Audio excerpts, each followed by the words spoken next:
Get ready for dictation. Start.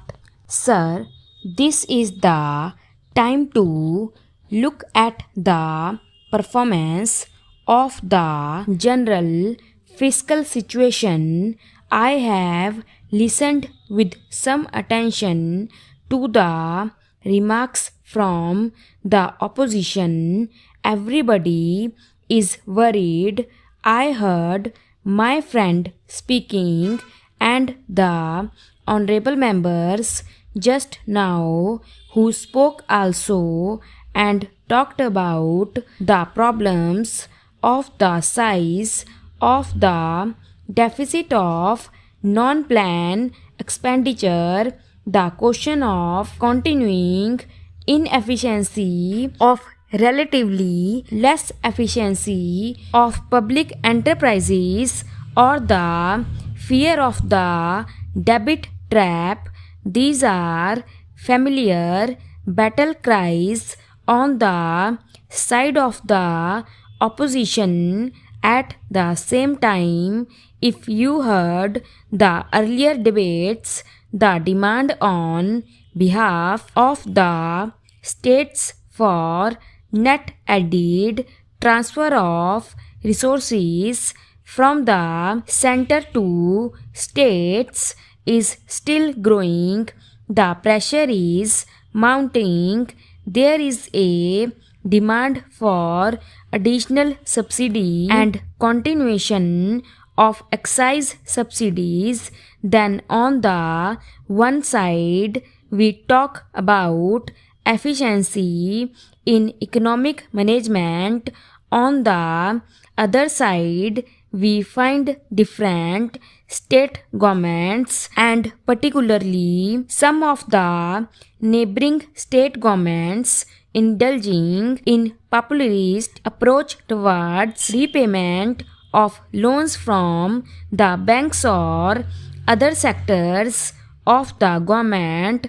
Now it is very difficult to reconcile the economic rationality of the demand and the economic rationality of the comments that the opposition members are trying to make. Let us look at the hard facts. The question is whether the economy is growing in terms of growth rate of the GNP. This can be checked is terms of figures available here. The fact is that it is growing at a very fast pace. In fact, the expected rate of growth of real income in the current year is likely to be around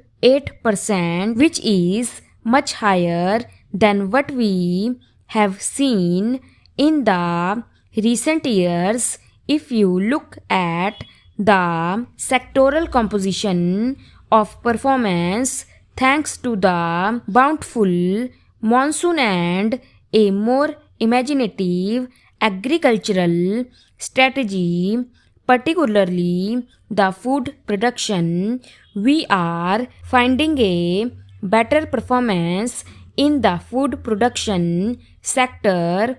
Of course, we depleted our buffer stock, but as a result of the better crops and with some imports, we are trying to replenish our buffer stocks. Industrial growth has been very encouraging, although in the last few months there has been a tendency at deceleration, and we hope by the year end the things will level up and our performance in the industrial sector will be well above the recent performance.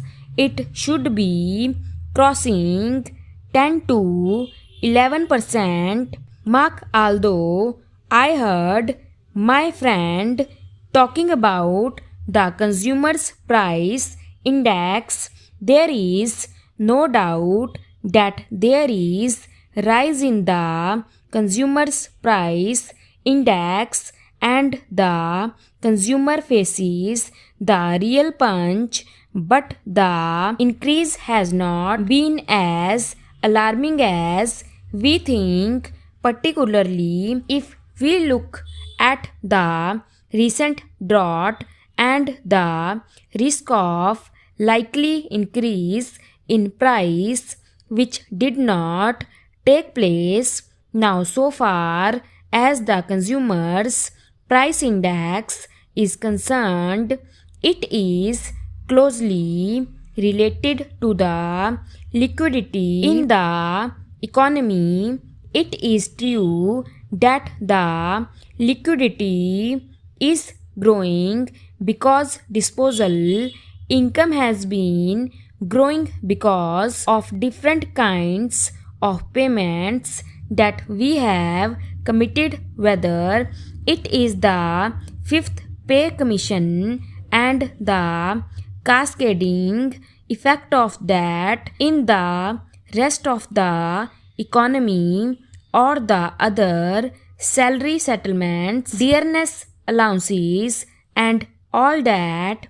This leads to demand inflation, but on supply side, if our buffer stock position is right and releases are timely and adequate, all the operations both on the supply side and on the demand side of the buffer stock are efficient, that we should have no fears.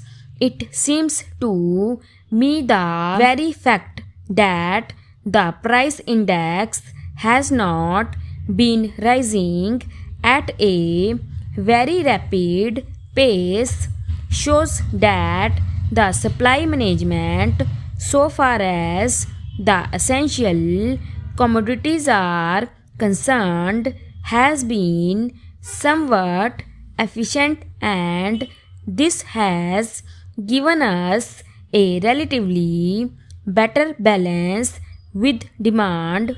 Now, so far as the wholesale price index is concerned, it is very encouraging. As a matter of fact, there was a slight pressure, but if you take the latest figures, there has been a deceleration there.